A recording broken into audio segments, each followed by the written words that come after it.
हड़ताल पर वहां बैठे हैं। वहां के पदाधिकारी ने डरपोक और कायर नेताओं के मीटिंग में नहीं जाने दिया। ये निंदा का विषय है, क्योंकि उन्हें पता है छात्र के बीच यदि कोई प्रधानमंत्री मुख्यमंत्री जाएंगे तो हमारे बच्चे सवाल करेंगे, हमारे बच्चे मुद्दे उठाएंगे, हमारे बच्चे सच्चाई को सामने लाएंगे। और ये इस निरंकुश सरकार को, तानाशाह सरकार को पसंद नहीं होता है। वो अपने बूट के बदौलत बच्चों को रौंदते हैं। इसीलिए सारे मीडिया को समस्तीपुर में अपमानित किया गया है। मैं निंदा करता हूं लोकतंत्र के, हाजीपुर में लोकतंत्र के स्तंभ पर यह निंदनीय है। जिस तरीके से हाजीपुर में हमारे सभी पत्रकारों पर जिस तरीके से उनके साथ निगेटिविटी विचार दिखाए गए हैं, उनको अपमानित किया गया है, वह बर्दाश्त के काबिल नहीं है। यह सरकार अब लोकतंत्र के चौथा करेंगे। अपना इतिहास को और क्रूरतम मत बनाइए विजय बाबू।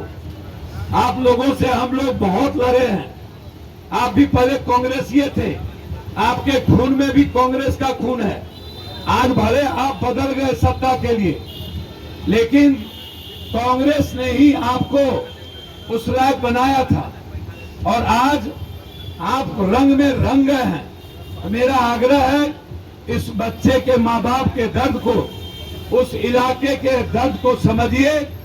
रिश्तेदार, परिवार, बेटा बेटी, माँ बाप से बड़ा गरीब और वो इंसान है जो इस भारत के निर्माण में, इस भारत के आम आदमी की जिंदगी में अपना सब कुछ लगाता है। गरीब से बड़ा कोई नहीं, मजदूर से बड़ा कोई नहीं, किसान से बड़ा कोई नहीं, उस वर्ग से बड़ा कोई नहीं जो विश्व के लिए बात करता है। वो है युवा वर्ग, वो है हमारा छात्र। बिहार में 9 लाख बच्चे ही मात्र बीए कर पाते हैं, मात्र 14 कि 1 लाख करोड़ रुपया आप उद्योगपति का माफ करते हैं। तो जरा प्रधानमंत्री हमको आप ये बताइए कि ऑनलाइन कोचिंग, ऑनलाइन जैसे आपके बच्चे पत्रकार जी पढ़ रहे हैं, इनका बच्चा भाई पढ़ रहा है, सेल्फ स्टडी कर रहा है। यदि हम दुनिया में सबसे बेहतर कोचिंग की व्यवस्था कर देते हैं तो ऑनलाइन जो गांव में बच्चे हैं, ना कोई जात है, ना धर्म है, ना मजहब है, ना हिंदू है, ना मुसलमान है, ना बैकवर्ड है, ना फॉरवर्ड है, वह एक बच्चा है जो अपना सपना देखता है, एक उम्मीद है। हम उसको जैन, छोड़ दीजिए सर, नो प्रॉब्लम, हम उसको जैन जी कहते हैं, हम उसको जैन अल्फा कहते हैं। अब हमें उम्मीद इन नेताओं से नहीं है, हमें उम्मीद खादी और खक्खर से नहीं है।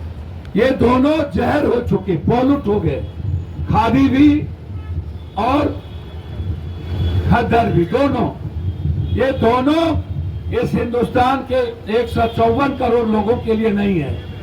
इन लोगों का इलाज है जैन जी, इन माफिया अपराधी जो 80 साल में आम आदमी के सपने को पैर से रौंदा है। पत्रकार जी, जिसने आपके बच्चों की उम्मीद को छीना है, जिसने आम आदमी के घर से, उनके जेब से लूटे हैं, मैं उनको आगाह कर देना चाहता हूं। ये जो स्कूल है, आंगनबाड़ी है, जन वितरण प्रणाली है, 100, 200, भैया छोड़ दीजिए, 1 किलो अनाज कम देता है। इसका इलाज कौन है? नेता नहीं है, इसका इलाज जैन जी है। इसको जलाओ, जलाना पड़ेगा सर। मैं बस उतने दिन जिंदा रहना चाहता हूं जितने दिनों में 80 साल के लुटेरों का घर डूब जाए, या तो इन लोग ने जितना लूटा है उन लोग से हिसाब लेकर के जनता में जैन जी और जैन अल्फा बांट दे।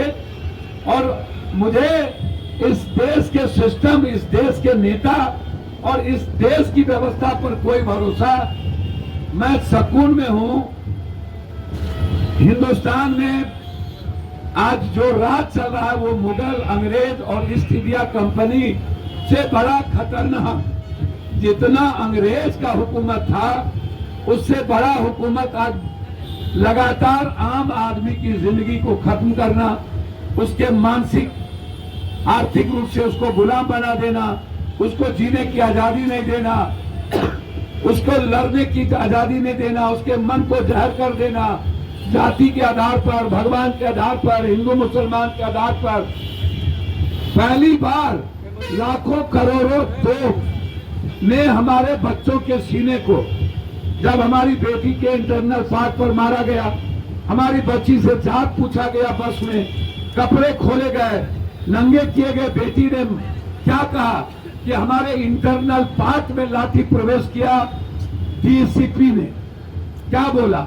राहुल गांधी जी एक साधारण से एक आम आदमी के लिए 10,000 किलोमीटर पैदल चलते हैं। आज से ये लड़ाई नहीं है नियोजित, संविदा, विपदा, ये जो लड़ाई है अग्निवीर, रेलवे वैकेंसी, बैंक की वैकेंसी, एसएससी, बीपीएससी, बीएससी, बेट, ये जो टीआरई 4, टीआरई 3, ये आज की लड़ाई नहीं है।